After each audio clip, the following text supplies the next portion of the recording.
To be precise, 1 in 3 of us are having a brain disorder at this point of time. Fellow Homo sapiens, welcome to or welcome back to Epilepsy Sparks Insights.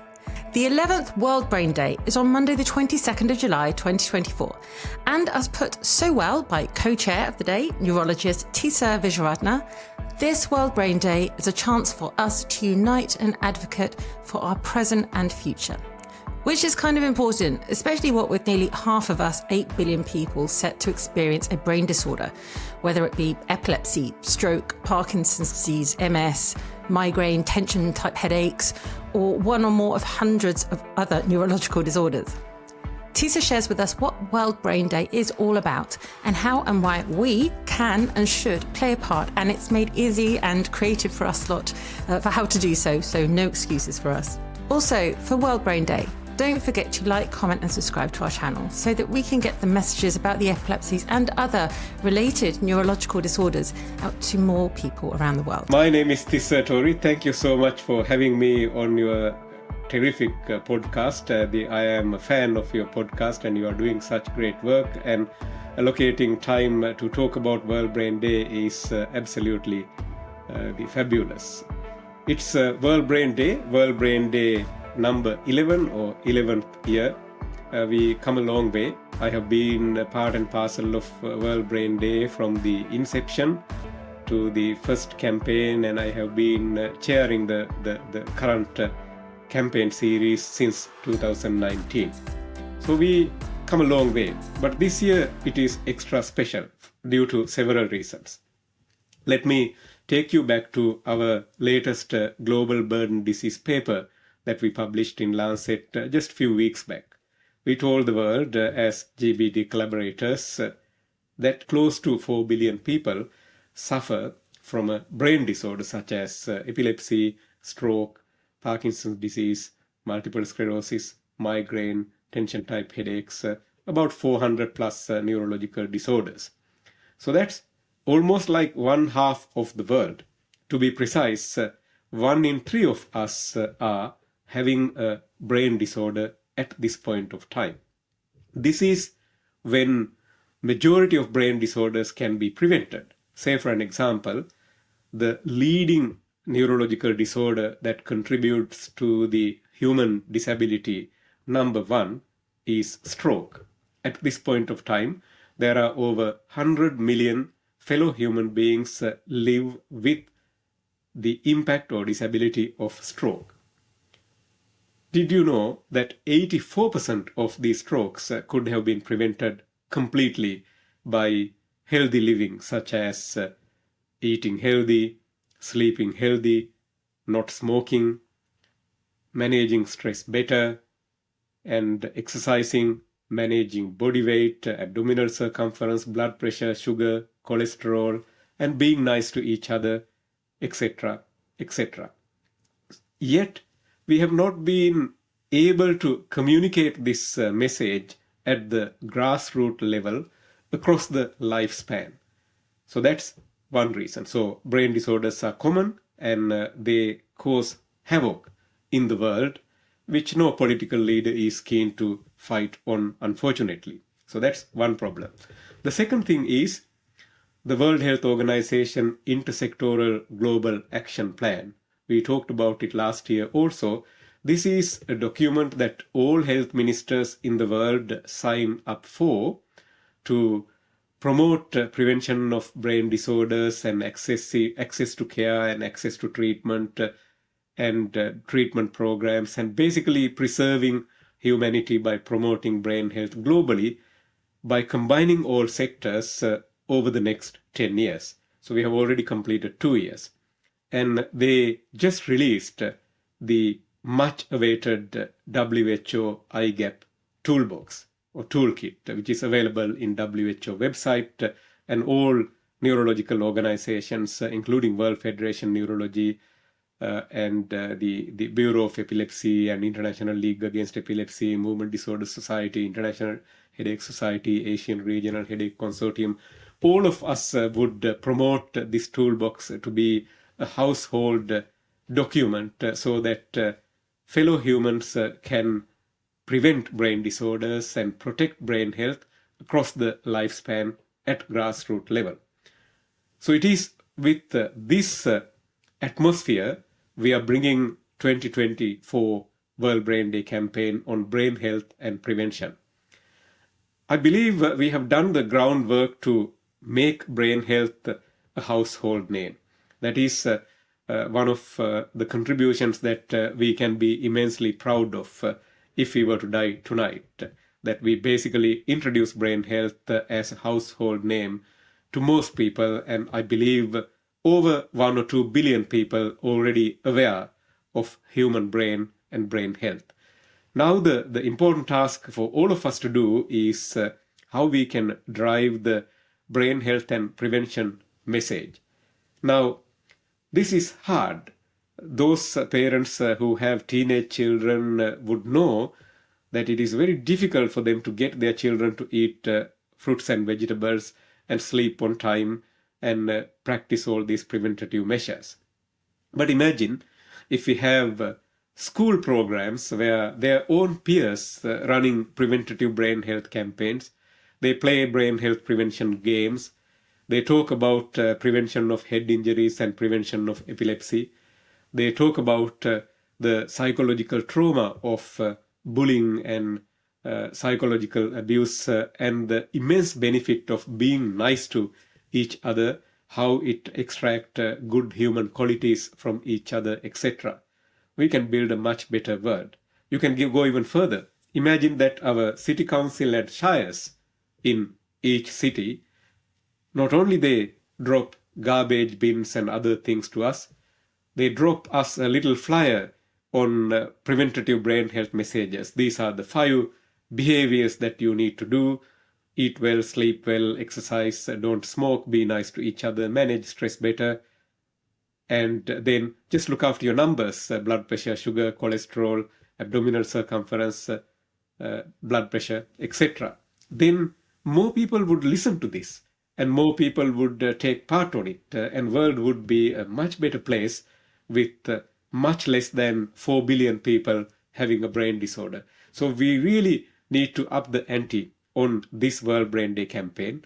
I think our friends who watch this podcast or listen to this podcast as they're driving or exercising, they can easily log into the World Brain Day webinar, and you can post that link below. And this is completely free. And during the webinar, they can listen to WFN President, World Stroke Organization President, WHO Brain Health Unit Director, myself, the co-partner in crime, Professor David Dodick from Mayo Clinic, the co-chair for World Brain Day. So there will be about 12 of us talking about key concepts of brain health and prevention.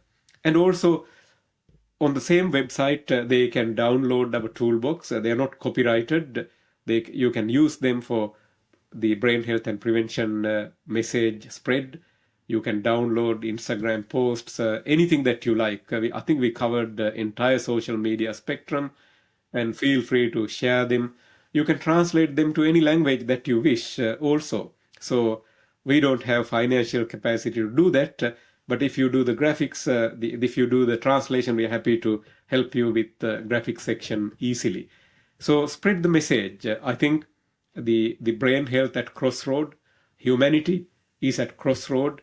World is in a terrible place at the moment, but we want to bring this positive vibe and positive hope that many brain disorders can be prevented. Prevention hasn't delivered to us so far.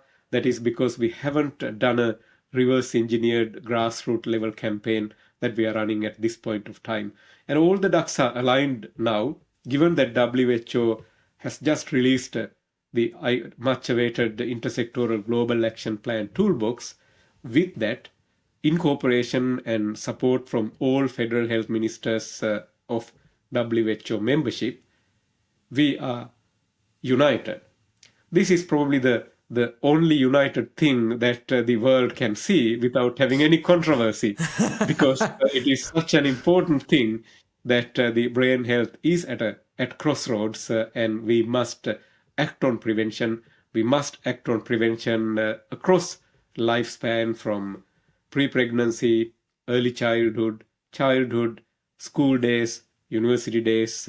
And we can even go one step further. We can invite our primary schools, childcare centers, schools, universities, public institutes, sporting bodies to declare themselves as brain health friendly, and the place the preventative brain health strategies that we know very well is working, and it doesn't need extra amount of money to practice these things, and they can be in the front line with us, supporting to promote brain health and preserve humanity. So you can see why we are super excited this year. Totally. And do you know, I think, well, as challenging as it is to be born, today, this year in 2024, there are benefits to it. So, when we were growing up, we didn't have access to all this information and didn't know about all preventative measures that, that we would have been able to do so many things to prevent health issues when we were older. So I think it's a great time from that perspective for kids and, even adults now say, okay, do you know what? These are primary causes of certain diseases you could develop later. So let's prevent those and let's make it fun rather than scary. Let's have a laugh, and an international laugh if one can as well sometimes, Let's look at those statistics. Like you said in the beginning, it's shocking that, nearly 50%, nearly 4 billion people are experiencing or shall experience a brain disorder or disease or condition at some point in their lives. And the fact that we can reduce that number significantly through our own decisions I think we should see as empowering. Absolutely. You see, despite all the differences that some groups in the world wanted to bring or think, the human suffering is universal. There's no English suffering or Sri Lankan suffering or Australian suffering. The suffering is universal. Solutions and preventative measures are universal also.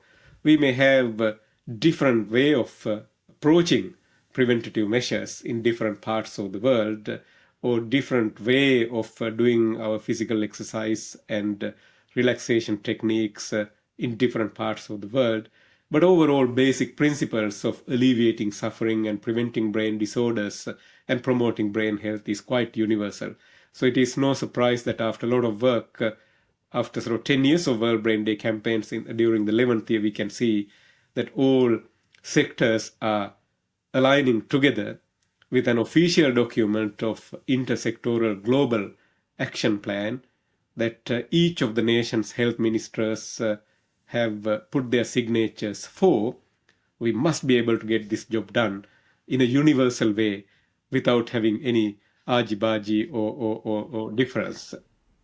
Correct. I couldn't agree more. Well, thank you so much for being here, Tissa. This is really positive and uplifting. And look, everybody, if you're listening now, or even if you're listening, a year afterwards, these are all things that we can improve brain health in our species. We can improve the health of people around the world, our friends, our neighbours, even people we don't like. Even those people, let's improve their quality of life as well. And the most important thing, and it is good for your brain.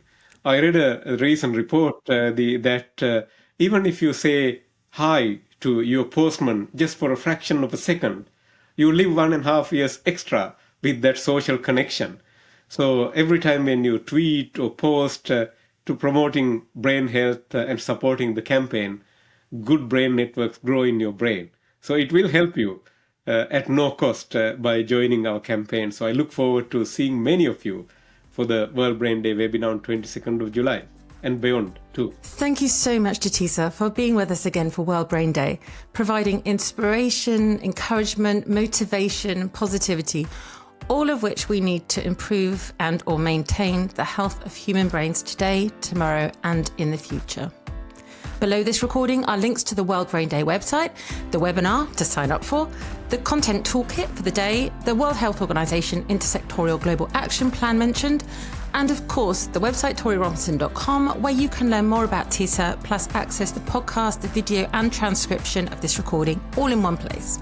If you haven't already, don't forget to like, comment and subscribe to this channel.